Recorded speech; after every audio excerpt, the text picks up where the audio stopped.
Namaskar, my name is Nimanand Das and today I am discuss about what is the calibration of UT machine and what the steps following of ultrasonic testing।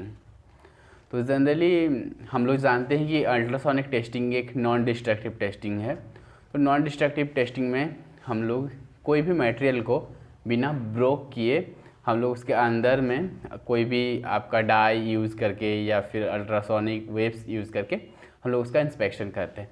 तो generally ultrasonic testing में हम लोग उस ultrasonic waves का use करते हैं for material को testing करने के लिए।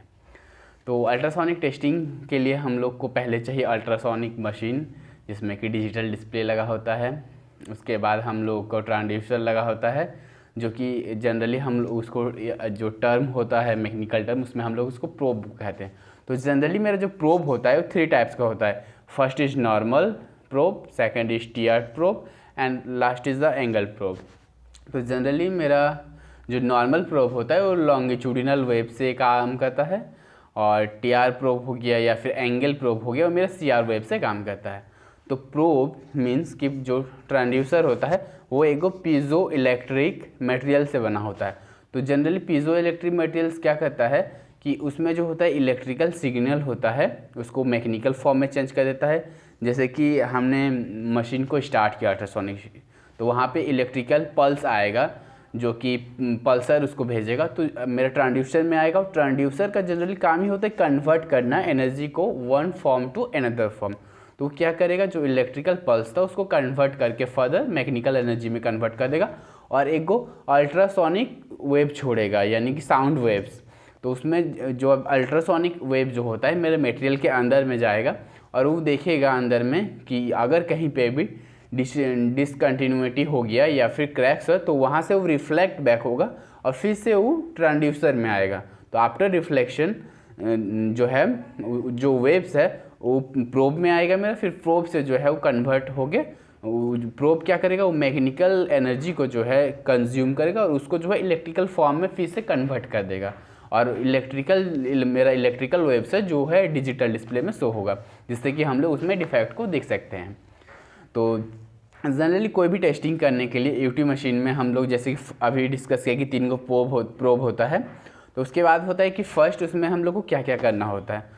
तो फर्स्ट हम लोग वहाँ पे रेंज सेट करेंगे। रेंज हम लोग एज़ पर जॉब रिक्वायरमेंट के हिसाब से करेंगे कि जॉब पीस का साइज़ कैसा है उस हिसाब से रेंज सेट करते हैं।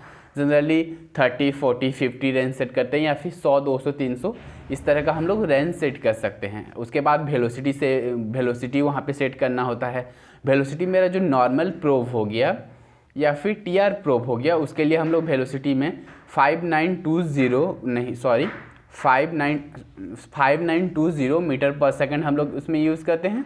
और जो मेरा एंगल प्रोब हो गया उसमें हम लोग 3250 मीटर पर सेकंड उसका वेलोसिटी हम लोग सेट करते हैं।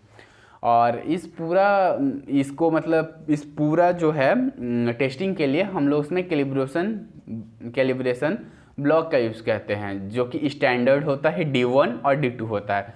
तो मेरा जो D2 होता है वो एंगुलर प्रोब से उसमें जो होता है एंगुलर मतलब वो एंगल कैलिब्रेशन ब्लॉक होता है जो मेरा D2 ब्लॉक होता है। तो उसमें हम लोग इंस्पेक्ट करते हैं और उसमें कोई भी मटेरियल जब भी हम लोग लेते हैं वहाँ पे रेंज सेट करते हैं, वेलोसिटी सेट करते हैं।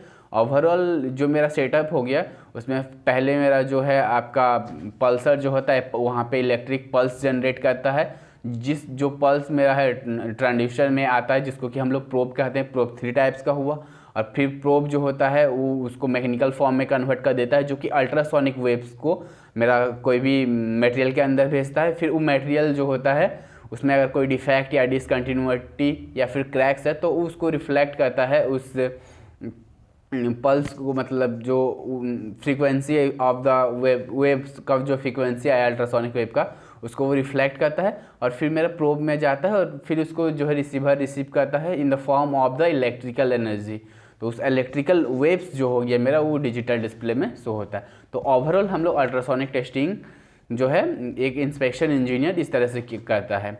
और जो अल्ट्रासोनिक टेस्टिंग है वो जनरली मेडिकल फील्ड में भी यूज होता है, हम लोग का इंजीनियरिंग फील्ड में भी मोस्टली यूज़ होता है क्योंकि यह एक बहुत ही मतलब एक्यूरेटली जो है आपको रिजल्ट देता है और एट ए मोमेंट रिजल्ट देता है, और एक नॉन डिस्ट्रक्टिव टेस्ट है जो कि इसका एडवांटेज है। तो थैंक यू। हमें लगता है कि आपको कैलिब्रेशन इसका समझ में आ गया होगा। अगर नहीं समझ में आया तो आप तुरंत जाइए और मेरा नीचे कमेंट बॉक्स में कमेंट कीजिए, मैं आपको जवाब ज़रूर दूंगा। Thank you all.